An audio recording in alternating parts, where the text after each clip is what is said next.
こちらシンディ。武装暴走集団ブラックタイザーがレインシティに出現。街を荒らしながらハイウェイを北上中。これは私たちトレーサーチームへの挑戦と見ていい。すぐに現場へ急行して主犯格の車を撃墜して。トレーサーチーム出動。シン、よく捕まってんのよ。One of the genres that's kind of fallen by the wayside as games have evolved and changed would probably be the, how do I describe it, Chase HQ genre. I'm talking about the cool games where you play as a policeman who owns a cool sports car and has to race along to catch up to the bad guys and ram them off the road. Miami Vice style. But yeah, the influx of open world racing games have kind of ruined it, I think. I mean, I guess there's Need for Speed Hot Pursuit as one of the latest games, but it's kind of boring. It doesn't have the same style as something like Pursuit Force on the PlayStation Portable. That was one of the last great games of this type. But here's one you might not have heard about or might have overlooked. It's Ray Tracers for the original PlayStation. This is also a game from Taito, the original makers of Chase HQ, but it has a bit more of a futuristic vibe going on, evident in the car and enemy designs that you come up against, and especially the final bosses look really crazy. It's all stuff like hover tanks with laser cannons on them, or attack helicopters shooting missiles at you.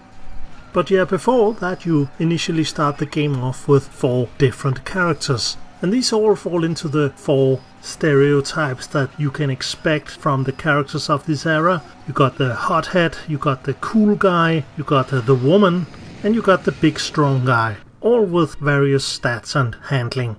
And from there on the game is pretty much as you expect. You race against the clock, trying to reach the checkpoints without crashing into too many walls or too much stuff. Well, actually you probably should crash into stuff because it gives you bonus points. Yes, this is the dark future with a complete disregard for human life, and every other driver on the street is pretty much just there to give you extra points. Eventually you will make it to the end of the stage and face off against the boss, which you have to defeat within a certain time limit. And a pretty tight time limit, I might add. Especially the APC boss on the 3rd level is kind of where the game difficulty spikes, because that really is the one that you will probably have to retry the most. Now, like the original Chase HQ, you do have a set number of nitros that you can use, indicated by a bar. So rather than just having 3 nitrous boosts, you can kind of like feather it a little bit and expend as much or as little as needed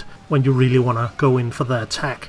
Now, the easiest character to start out with is, in my opinion, probably Blodier, the big strong guy, because even though he has slow speed and acceleration, his superior steering ability helps immensely to not drive into walls, and his attack power is unmatched. The first 4 missions all follow the same structure of hitting the checkpoints and then the final boss, as specified by your HQ operator Cindy, maybe a distant cousin of Nancy from the original Chase HQ, and your 5th mission is a sort of a boss rush, culminating in this final fight with a massive construction vehicle with this robotic arm that you kind of have to avoid on top of everything else. The final level of the game has you racing against the mysterious Kaiser, presumably the boss of this whole evil organization. And once you take her down, you are treated to this 10 years later cutscene with another car chase, but where the police car transforms into this massive police robot instead and shoots a laser at it. I'm not really sure what they were going for here, but it's not like you get to play with the robot or anything like that once you've beaten the game. But there's a number of characters that you can unlock to play as. First of all, you can play as Kaiser if you're able to beat the game with all the 4 starting characters. That's on normal difficulty and above. I mean, they don't say it's a woman. It's kind of a Metroid thing where it's this person in a bicycle outfit in the cutscene. But once you get the credits, you get this nice drawing here which kind of spoils it all. There's also another character that you can unlock, Tsumuji. But in order to get him, you have to beat him in time attack mode. And good luck doing that, because he's super fast. And you know how the AI is in these sorts of games. They never even think about hitting the walls or anything like that. So yeah, that's a challenge for you. But yeah, as I mentioned earlier, this whole genre has kind of been ignored mostly for a lot of years. And now we're starting to see a resurgence of driving games from the days of Outrun and Daytona, and even the early Ridge Racer type games. But yeah, I really wish someone did this whole cool police chase sort of game in a new modern way with maybe even a low poly aesthetic like an early PlayStation game like this one. But yeah, if any of you developers are sitting out there and looking at this for tips, here's a couple of things I want to see in your game. First of all, this water effect. The way the water splashes up from the car in kind of an anime way looks really cool in my opinion. And here's another thing that should be in any retro-inspired racing games. Hot air balloons. When you can't have a game without them. And there's also another thing from this era of racing games where it's like closed levels. It's something that is missing from all these modern open world games, because the open world games all kind of look the same.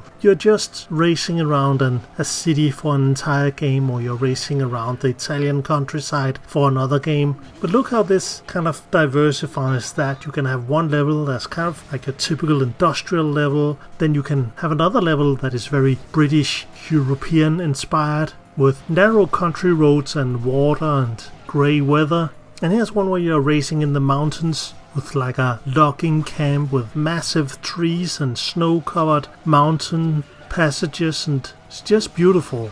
Remember the first or second Need for Speed where you would race in Italy or you would race through Egypt? That's what I want to see in a racing game, not just the same boring city background everywhere. This is what racing games should be. But as always, I want to thank you for watching, thank you for subscribing, and an extra big thank you to my Patreons who are supporting me with as little as $1 a month, which you can too by following the link below the video.